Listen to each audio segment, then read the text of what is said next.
It was supposed to be a relaxing getaway for Chola and Mwansa, a couple from Lusaka who were looking for some peace and excitement after long weeks of hard work.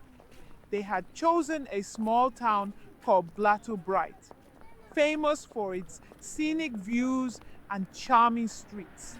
Their excitement bubbled as they pulled up to a modest motel on the edge of the town, only to find it fully booked except for one last room.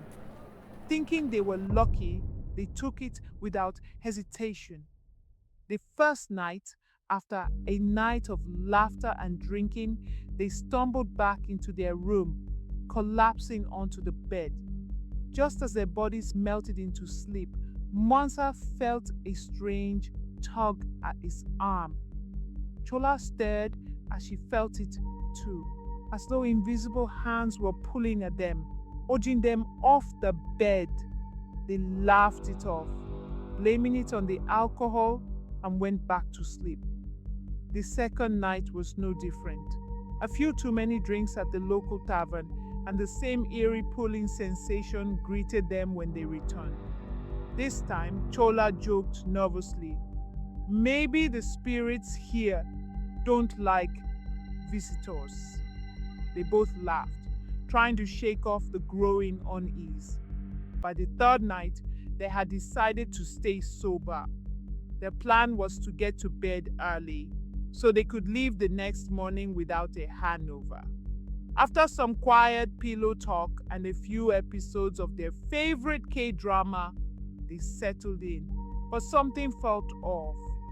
Mwansa thought he saw a shadow move across the room just beyond the edge of his vision. Chola dismissed it, saying, "You're just imagining things." But deep down, she felt the prickle of fear.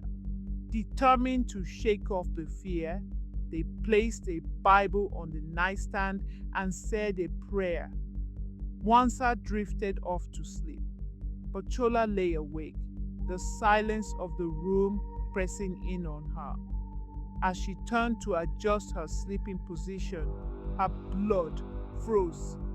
Standing near the corner of the room was a woman holding a small child. Their forms were blurry but unmistakable, and their hollow eyes seemed to bore into Chola's soul. Before she could scream, the woman and child turned toward the wall, their figures dissolving as if sucked into the plaster. Chola bolted upright, her scream waking Mwansa. He saw her face, pale with terror, and before she could explain, he whispered, "I saw them too.